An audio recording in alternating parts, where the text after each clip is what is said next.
Hello everyone. आज फिर से जेई एडवांस का एक क्वेश्चन हम डिस्कस करेंगे।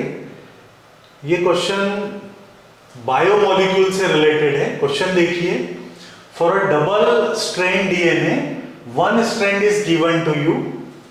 ये एक स्ट्रैंड दी है, उसमें नाइट्रोजन बेसिस का सीक्वेंस आपको दिया है।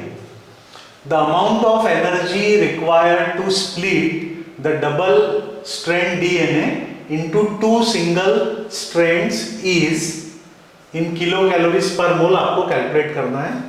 You have given average energy per hydrogen bond for 80 base pair is 1 kilocalories per mole, GC base pair 1.5 kilocalories per mole and AU base pair is 1.25 kilocalories per mole.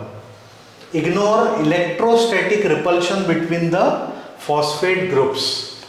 तो question clear cut है। एक double strand DNA की दी है आपको, आपसे पूछा क्या है, डबल स्ट्रैंड डीएनए को दो सिंगल स्ट्रैंड में ब्रेक करने के लिए कितनी एनर्जी किलो कैलोरीज पर मोल में होगी, ये आपको कैलकुलेट करना है। आपको दिया हुआ क्या है, हाइड्रोजन बॉन्ड की एनर्जी दी है एडेनिन थाइमिन बेस पेयर के लिए, ग्वानिन साइटोसिन बेस पेयर के लिए, एडेनिन यूरेसिल। अब आप देखिए डीएनए स्ट्रैंड है, डीएनए में तो यूरेसिल होता नहीं है, डीएनए में क्या होता है, थाइमिन। तो सबसे पहले आपको ये पता होना चाहिए कि डीएनए में कौन से नाइट्रोजन बेस पेयर होते हैं, है ना, वो इंफॉर्मेशन हम यहाँ बता रहे हैं। फिर एडेनिन और थाइमिन के बीच में कितने हाइड्रोजन बॉन्ड्स होते हैं, क्योंकि हाइड्रोजन बॉन्ड की पर मॉलिक्यूल एनर्जी इन्होंने दी है। ग्वानिन साइटोसिन के बीच में कितने हाइड्रोजन बॉन्ड हैं, तो वो सारी चीजें यदि अपन निकाल लेते हैं तो टोटल एनर्जी आप कैलकुलेट कर सकते हैं। कैसे करेंगे देखिए, ये डीएनए की एक स्ट्रैंड दी है, उसमें नाइट्रोजन बेसिस का सीक्वेंस आपको दिया है। अब उसके पैरेलल जो कॉम्प्लीमेंट्री स्ट्रैंड होगी उसमें नाइट्रोजन बेस का सीक्वेंस क्या होगा, ये कैसे आप फाइंड आउट करेंगे।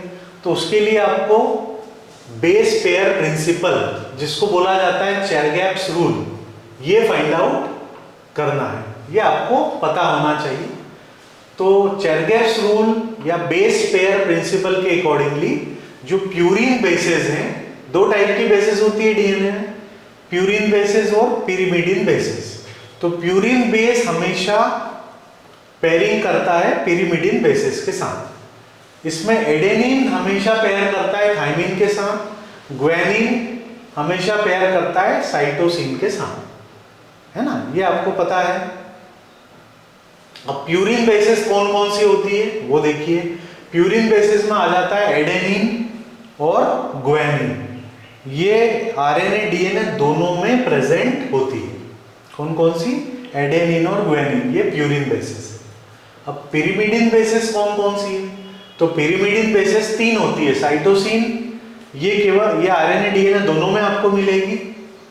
मतलब तीन बेसिस हैं जो आरएनए डीएनए दोनों में मिलती है। कौन कौन सी, साइटोसिन हो गया और एडेनिन हो गया, ग्वानिन हो गया।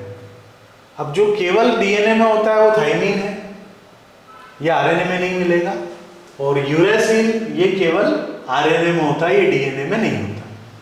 तो चूंकि यूरेसिल की उन्होंने इंफॉर्मेशन दी है, स्ट्रैंड डीएनए की दी है, तो यूरेसिल की हमें रिक्वायरमेंट नहीं है।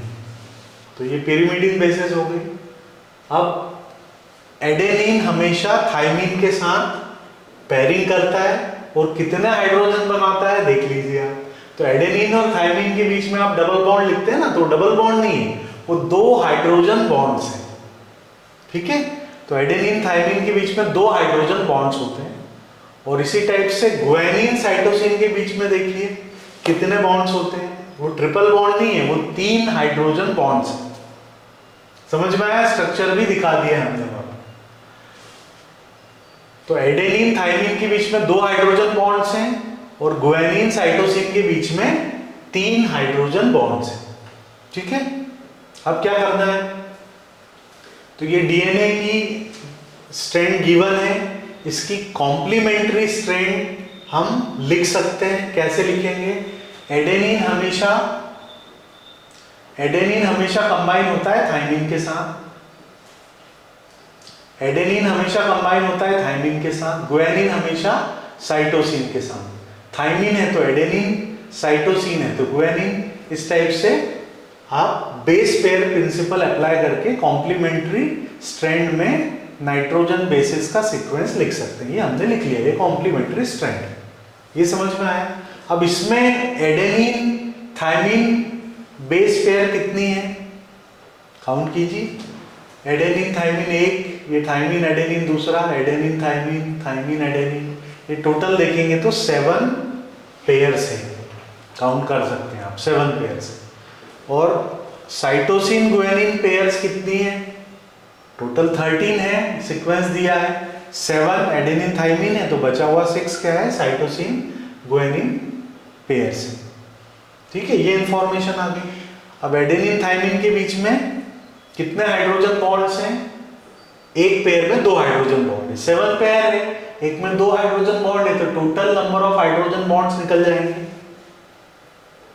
Total number of hydrogen bonds हो गए 14। इसी टाइप से साइटोसिन गुआनिन ये 6 पेयर है, एक पेयर में 3 हाइड्रोजन बॉन्ड है, तो टोटल हाइड्रोजन बॉन्ड हो गए 18।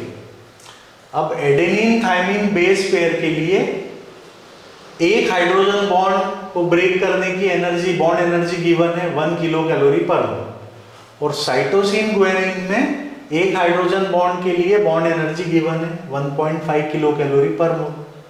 तो energy required for adenine thymine total 14 hydrogen bond है, हाइड्रोजन की बॉन्ड एनर्जी 1 हाइड्रोजन पर मोल है, तो ये हो गई टोटल एनर्जी 14 किलो कैलोरीज पर मोल। और इसी टाइप से साइटोसिन गुआनिन पेयर के लिए टोटल हाइड्रोजन बॉन्ड आप निकाल चुके हैं 18, यहाँ बॉन्ड एनर्जी पर हाइड्रोजन मॉलिक्यूल है 1.5 किलो कैलोरी, तो इसको मल्टीप्लाई करेंगे, ये टोटल एनर्जी आ जाएगी।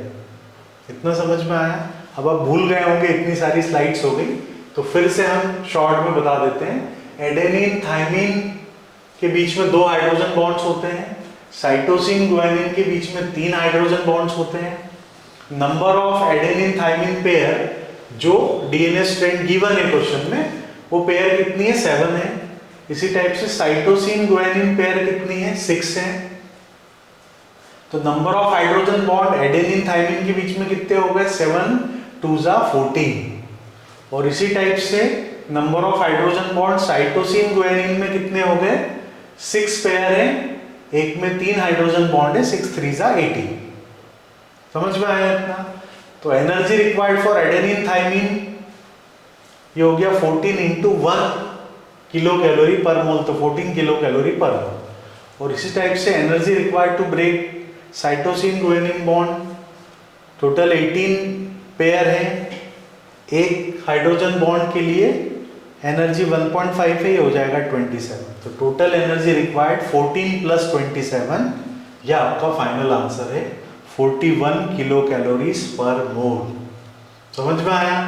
तो हमने काफी सारी इंफॉर्मेशन आपको दे दी है।